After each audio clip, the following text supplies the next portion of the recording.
Hey everyone, it's Jaden from SpeedCubeShop.com, and in today's video, I'm going to be going over all 4 of these GAN cubes, the GAN 11M Pro, GAN 12 Maglev, the GAN 13 Maglev, and the latest GAN flagship, the GAN 14 Maglev. The GAN 11, 12, and 13 already have their own full in-depth reviews that kind of go over all the different features and everything a little more specifically. We will be making one for the GAN 14. As of right now, it's not out yet, but it should be up pretty soon. And one last thing before we jump right into it, if you want to get any of these cubes, there will be a link down below to where you can get them on SpeedCubeShop.com. All right, so we are going to start with the first one that came out, which was the GAN 11M Pro. So the GAN 11M Pro is going to be the cheapest out of all 4 options, and this is definitely a very reliable cube. So the turning feel of the cube is kind of smooth overall. There is a bit of a kind of scratchy feel, as you can kind of hear in the sound of the turns. It also has a really good performance, and it's fairly fast, yet still controllable. Despite it being pretty fast though, it is probably the slowest out of all 4, which is not at all a bad thing. It just happens to be slower than the ones we're gonna see next. For the customization, we're going to start with the corners. So the corners have adjustable magnets with 3 different settings, with 1 being the weakest and 3 being the strongest. Along with that, you can actually remove these triangle corner to core pieces like that, and you can replace them with the hexagonal ones that you can find in this little accessory box that comes with your cube. And pretty much you can just swap them like that. And the hexagonal ones are the stronger ones, while the triangular magnets are the weaker ones. That is the extent of the magnet customization. We can now move on to the center adjustments. We have a pretty nice dual adjustment system here. With this little top light blue GS nut, this affects the center travel, which you can think of as the amount that it can corner cut or how pop resistant it is. The light blue GS nut has settings 1 and 3, while the dark blue ones that you find in this little accessory box here, these ones have settings 2 and 4. When you are on setting 1, you are able to corner cut more, but the cube is less pop resistant. When it is on setting 4, the cube can corner cut less, but is more pop resistant. And it's pretty easy to swap from the light blue to the dark blue. Just push down and turn, and take one of the dark blue pieces, and you just push down and turn like that. For the clear adjustment piece that is on the bottom, that affects your tensions. There are 6 different settings, and you turn it with this little kind of trident tool, turn counterclockwise. And once you reset back to 1, you'll hear a noticeably louder click, and you'll see a little adjustment system kind of pop back up, which lets you know that you are on setting 1, which is the loosest tensions. And you, of course, turn it counterclockwise until you reach adjustment setting 6, which is the tightest setting. When it comes to corner cutting, it's pretty good. You can get about just over 45 forwards with a little bit of resistance. And then for reverse corner cutting, it is just a tiny bit over line to line. So overall, this cube is pretty good. It's got a pretty solid performance and really good corner cutting. If you are looking for a more kind of premium puzzle, but not for, 80 something dollars, this is a perfectly good option. It requires little to no setup for it to be pretty much near its full potential, and I definitely highly recommend it. And now we can go ahead and move on to the GAN 12 Maglev. So this is the next cube in the line of GAN flagships. A lot of people really like this cube. I know with some of the first batches, there was an issue with a lot of catching, but it has since been fixed with later batches. This cube is really good. It is absolutely incredible. So the turning feel on this cube is probably a little bit more scratchy than the 11, but it is still fairly smooth. It is super fast thanks to the Maglev that's been incorporated into this cube, but it still has a fairly stable feel thanks to the corner to core magnets, and the performance of this cube is just very top notch. Now for the customization, again, we are going to be looking at the corners here, which you can see have a much longer stem here. This cube also has 3 different settings for magnet strength. These magnet rods are also interchangeable. You just change them out the same way by turning them counterclockwise, pulling them out, and then in this little accessory box here, there are replacement ones. Again, the hexagonal ones are stronger and the triangular ones are weaker. And you just put them back in the same way. You put them in and you turn clockwise like that. We can also see the piece design of the corners are a little bit different here with having kind of like these holes in the bases. I'm assuming this is to help reduce some of the weight since they incorporated Maglev into it, which does add a fair bit of weight just because you're using magnets instead of springs. And now we can move on to the center adjustment here, which is pretty different than the last one. You have a top and a bottom ring, which again, the top piece affects the center travel, which again, you can think of as how much it corner cuts or how pop resistant it is. And then the bottom ring affects the tensions. So this is the adjustment tool, which you have to kind of like pull apart to kind of like lock it in place.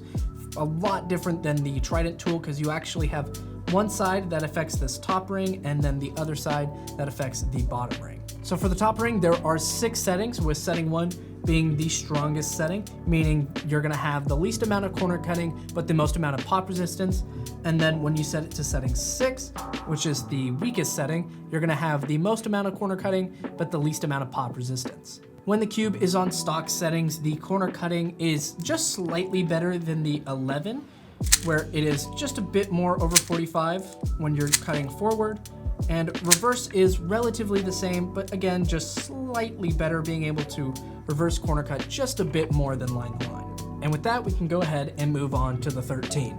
The GAN 13 Maglev is the next cube in the flagship line, and a lot of people seem to think that the 12 is better than the 13. In my opinion, I like it just a bit more, but it is one of those cubes that it seems like people are pretty divided on. But this cube also doesn't come with nearly as many accessories as the prior 2 versions, with the only accessory really just being this adjustment tool. There are no extra interchangeable magnet rods or anything, or any swappable GES nuts, just this one tool. Before we get into any adjustments and the use of this tool, let's go over the feel of the GAN 13. So the turning feel of the GAN 13 Maglev is relatively smooth, but again, it's a bit sandier than the previous version. The cube does seem to catch just a bit more, but when I set mine up, it didn't seem to catch nearly as much, so it may just be somewhat of a break-in thing or just finding the right settings.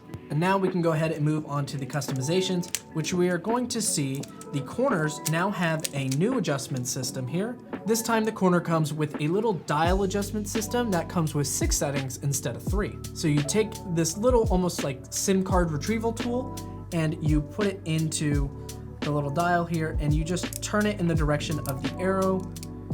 When it comes to the magnet rods, you can remove them. However, the cube does not come with any alternate magnet rod strength. So realistically, all you're doing is just removing the corner to core magnets. So if you wanted, I guess, less stability, you could do that, but I prefer to have that extra bit of stability, so I will leave the magnet rods in. And as we can see, there are now magnets in the edge pieces. These are actually repelling magnets, so they repel from the core, which just kind of helps with the auto aligning. And putting that edge magnet back in, we can see that the auto aligning is actually pretty good.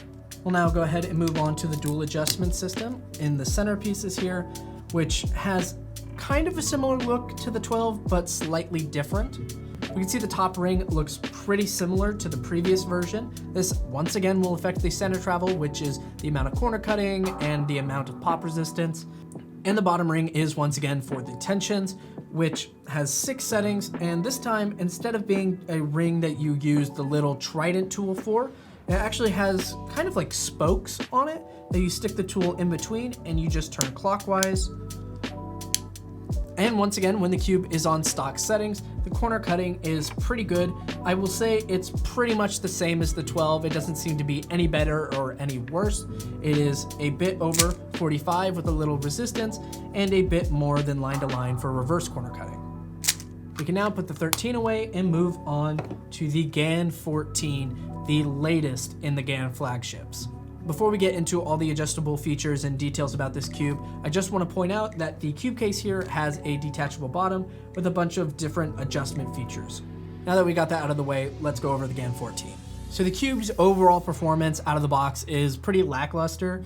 I was expecting a fair bit more, especially since this is supposed to be an upgrade from the 13, but all I can really say is that this cube does have a pretty smooth turning feel when you're not catching every other turn. So moving on to the customization, we can see in the corners, we have that same GAN 12 design with the holes in the base of it.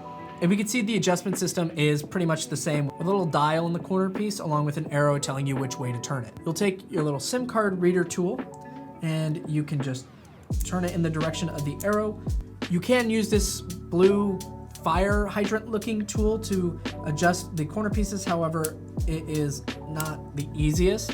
When it comes to the interchangeable magnet rods, you have to use the fire hydrant tool, because if you use your fingers, you're not gonna get a good enough grip to be able to take it out.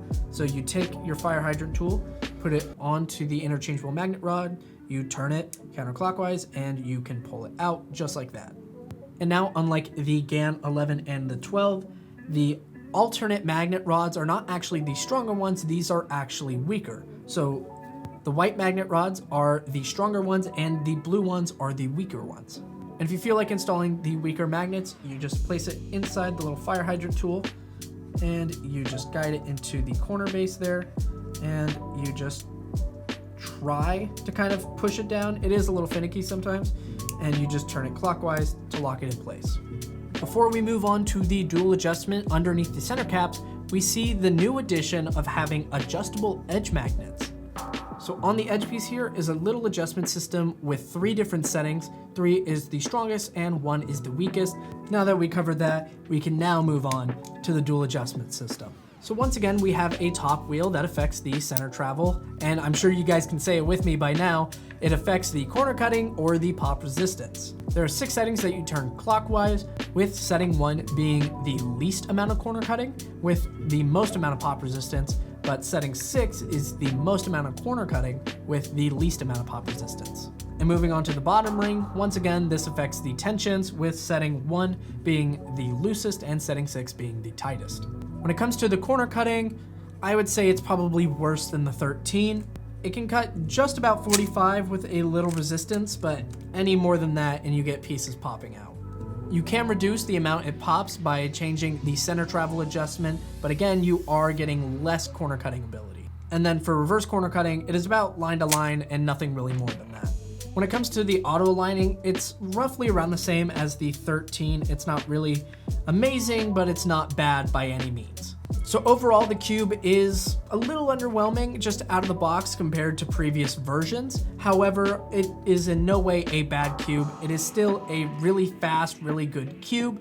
It is definitely meant for someone with more of an accurate turning style. Mine is very rough and kind of chaotic, so this Cube definitely is not the one for me, but if you're someone with a lot more of an accurate turning style, this might be the Cube for you. It has a lot of customization and a lot of potential. So now I'm going to rank these Cubes based solely on the out-of-the-box experience and how they felt without any setup. So the one that I think does the best, just stock, totally factory, is the GAN 12 Maglev.